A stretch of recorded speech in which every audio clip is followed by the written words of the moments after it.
सच की आवाज news channel, दिखेगा वही जो दिखेगा सही। गाजीपुर सपा सांसद अफजाल अंसारी का बयान। विभिन्न राजनीतिक मुद्दों पर अफजाल अंसारी का बयान। पीएम मोदी संसद में सुरक्षित नहीं तो देश कैसे सुरक्षित? अफजाल अंसारी ने इस मुद्दे पर केंद्र सरकार को घेरा। के कार्यक्रम में शामिल हुए हैं, क्या कहेंगे इसको कार्यक्रम? देखिए, हर साल की तरह इस साल भी स्वर्गीय कैलाशनाथ सिंह यादव जी की पुण्यतिथि के अवसर पर पूरे जनपद से और आसपास के जनपदों से भी तमाम समाज सेवी इकट्ठा होते हैं और उनकी कीर्तियों को याद करते हैं, श्रद्धांजलि अर्पित करते हैं और आगे जीवन के पथ पर समाजवादी की विचारधारा को लेके आगे बढ़ने का संकल्प लेते हैं। ये आज वही कार्यक्रम चल रहा है। सांसद जी, अभी कुछ देर पहले आप संसद के कार्रवाई की बात कर रहे थे, जिसमें नरेंद्र मोदी जी पिछले 12 सालों में पहली बार राज रहे हैं। ऐसा देश ने देखा कि पीठ से लोकसभा स्पीकर ने स्वयं ये कहा कि हमने मना कर दिया, प्रधानमंत्री जी आप मत आइए, खतरा है। अब देश के प्रधानमंत्री को देश की संसद में भी खतरा है, तो सवाल वही उत्पन्न हो गया कि जब उस खतरे से डर करके अगर प्रधानमंत्री अपनी संसद में नहीं आके बैठ सकता, जवाब नहीं दे सकता विपक्ष का, तो उस प्रधानमंत्री के हाथ में देश की सीमाएं कैसे सुरक्षित हैं, देश कैसे सुरक्षित है?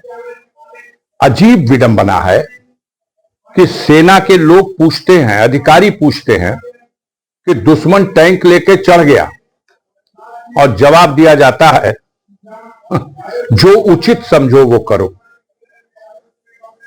मुझे लगता है कि इससे बेशर्मी की और कोई बात नहीं हो सकती।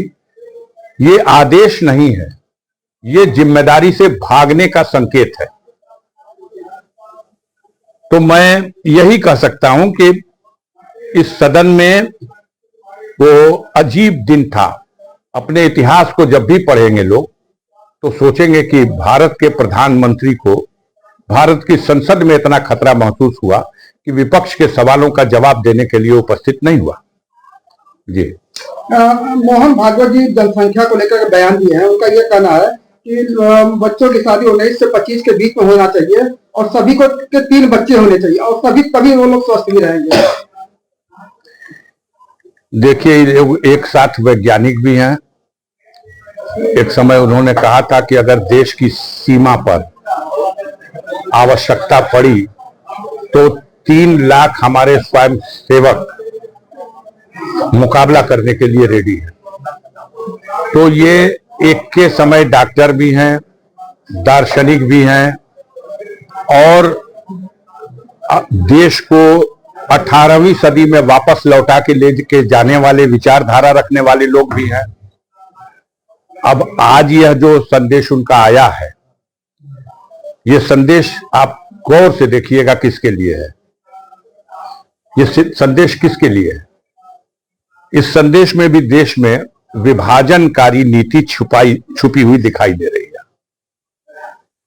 बड़ी विषय लंबा हो जाएगा, लेकिन जब देश का मुखिया कहता है कि जो उचित समझो करो, तो मैं भी कहूंगा कि देश की जनता को जो उचित लगता है वो करे। इसके अलावा उन्होंने वीर सावरकर के लिए भारत रत्न की मांग किया है। यह भी एक बात है कि साबित करिए कि वो वीर सावरकर हैं। अब तो इस दौर में एक नया दौर चला हुआ है। अगर आप कहेंगे कि हम अनिल हैं पत्रकार, तो आप ही से कहा जाएगा कि आप साबित करिए कि आप अनिल पत्रकार हैं। अगर कोई कहेगा ये घर हमारा है, तो आप ही से कहा जाएगा साबित करिए कि ये घर आपका है। अगर शंकराचार्य जी कहेंगे कि मैं शंकराचार्य हूं, तो उनसे कहा जाएगा आप साबित करिए कि आप शंकराचार्य हैं। तो वही मेरा भी प्रश्न है इनके साथ कि पहले ये साबित करें कि वो वीर सावरकर कैसे हैं, उनको क्या कहा जाए जिन्होंने हंसते हंसते फांसी का फंदा चूम लिया, सूली पर चढ़ गए, गोलियां खाई, लेकिन माफी नहीं मांगा, ब्रिटिश हुकूमत के सामने घुटना नहीं टेका, जिसने 11 बार लिख के माफी मांगा। जिन दिनों देश में कलेक्टर के पद की तनख्वाह, जितनी तनख्वाह थी उससे 1.5 गुना पेंशन ब्रिटिश शासन से प्राप्त करने के समझौते के साथ समझौता किया। उसको आप कैसे महिमा मंडप कर रहे हैं? श्यामा प्रसाद मुखर्जी का नाम आप लेते हो, 2 ही नाम आपके पास है, एक श्यामा प्रसाद मुखर्जी का और एक वीर सावरकर का। दोनों का इतिहास देश के सामने रख दो।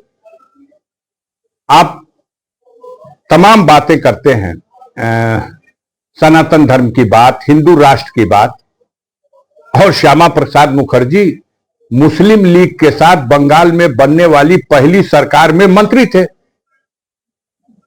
ये भारतीय जनता पार्टी के लोग कश्मीर में सरकार बनाने के लिए मुफ्ती साहब की पार्टी से समझौता करके सरकार बनाते हैं। तो ये तो मौके के हिसाब से अपने बयान देते हैं।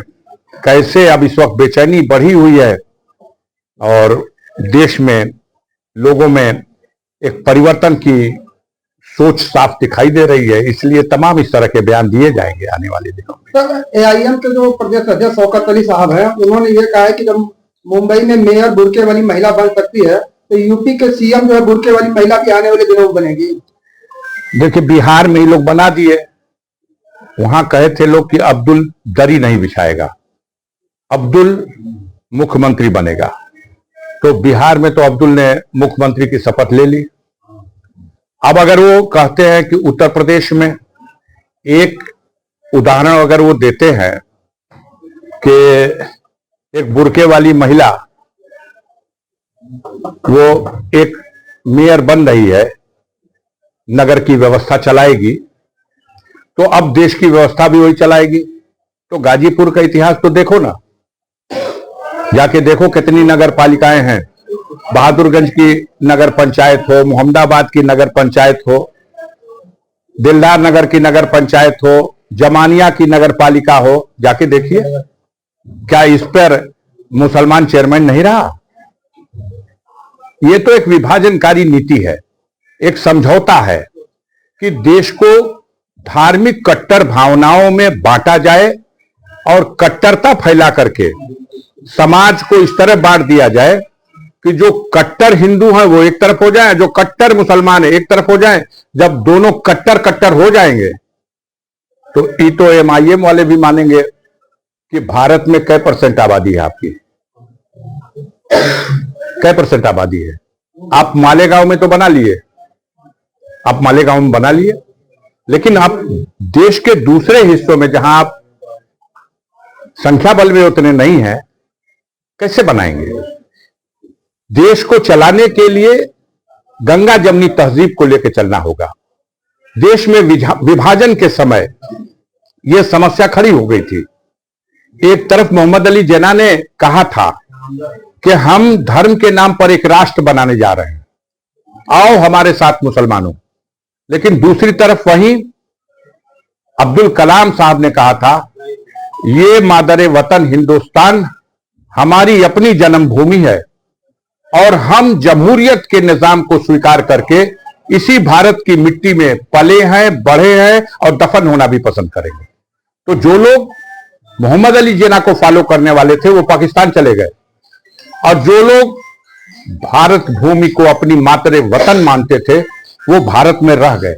तो जो भारत में है वो अपना वतन मान के है, और वतन से मोहब्बत ये एक ईमान का जुज है।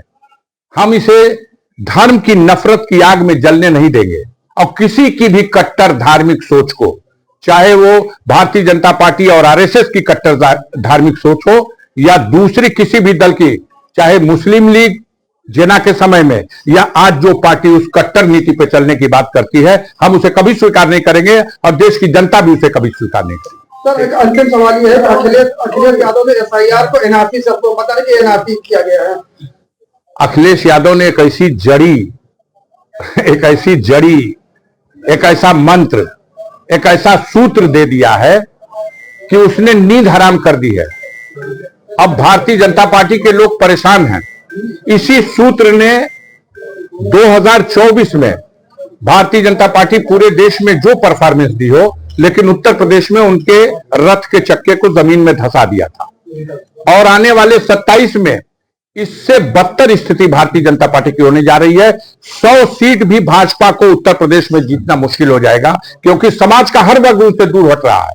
जिन्होंने उनको वोट दिया था उन्होंने भी मान लिया है उनसे दूर हट रहे हैं। किसान उनसे दूर हट रहा, सब उनसे दूर हट रहे हैं, तो वो बेचैन है।